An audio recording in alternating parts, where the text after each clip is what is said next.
Welcome to Pennsylvania in Focus. I'm Kristen Smith, Pennsylvania editor for the Center Square. Joining me today is the Center Square's Pennsylvania reporter, Anthony Hennon. This week, Anthony and I covered the primary elections that happened Tuesday all across the state. The results delivered some big wins for progressive Democrats in the cities, but did very little to change the balance of power in the state legislature. So there were two special elections in the state to the east. The first one was in Delaware County, and Democrat Heather Boyd defeated Republican Katie Ford to take over former state rep Mike Zabel's seat, who resigned earlier this year after he was accused publicly of sexual misconduct.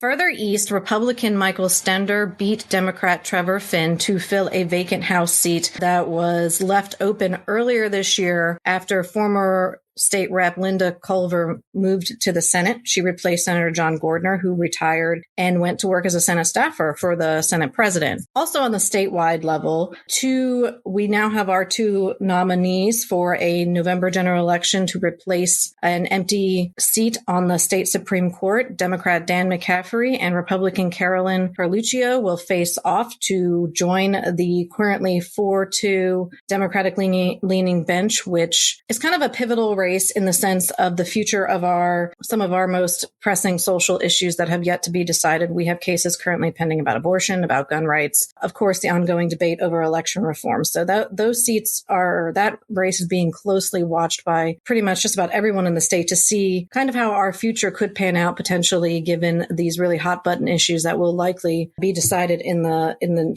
short term. And so, Anthony, you paid close attention to the Philly mayor race for us, where there was some history made. Will you tell us a little bit more about that?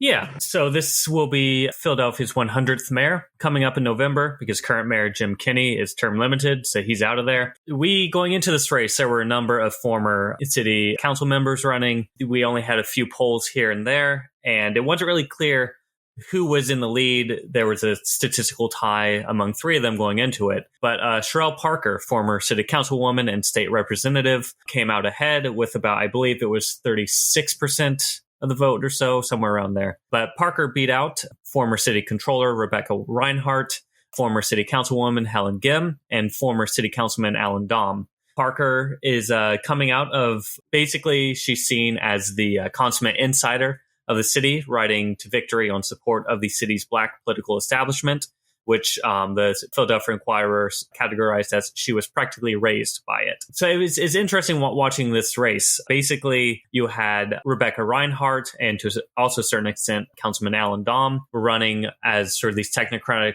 reformers focused on good governance, hitting things such as public safety hard. You had Helen Gim, who got a lot of coverage as a progressive stalwart in the city. Alexandria Ocasio-Cortez and Bernie Sanders both came down to campaign for her. But in the end, rather than this talk about the city's rising progressive machine or this push for an outsider or someone new to come in, Philly Democratic voters settled on going for someone who's more part of the Democratic machine of coming in and really trusting her to continue on to improve the city. She came out, she was strong on touting, emphasizing public safety, education, making Philadelphia a greener city, and also creating economic opportunity across the city. I think it's also notable that Parker was kind of the only leading candidate coming not from Center City, but from some of the more middle-class neighborhoods scattered across Philadelphia. So rather than coming in with a dramatic political shift, we have more of Democratic voters' faith in the political status quo.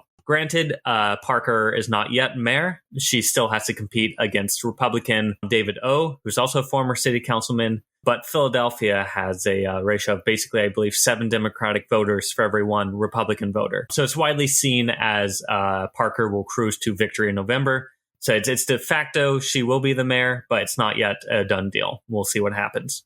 And over in Pittsburgh, State Rep Sarah Innamorato, she actually won the Democratic primary for Allegheny County Executive. She's actually in her 3rd term in the State House, but she will be competing for this local office against Republican nominee Joe Rockey in November. And even though Innamorato was facing off against a very crowded field and she didn't have a fundraising advantage, she did carry some very strong endorsements from some very high-profile influencers in Pennsylvania, if you will, including Governor Josh Shapiro, Lieutenant Governor Austin Davis, Congresswoman Summer Lee, even Mayor Ed Gainey kind of threw their support behind her early on. And it looks like that is part of why she was able to pull out this victory on Tuesday. And she is considered part of this progressive blue wave that saw a lot of wins locally in Pittsburgh. And she's continued to, and she said that that's exactly the kind of platform she will be bringing into this new role should she win in November. Listeners can keep up with this story and more at thecentersquare.com. For Anthony Hennin, this is Kristen Smith. Please subscribe and thanks for listening.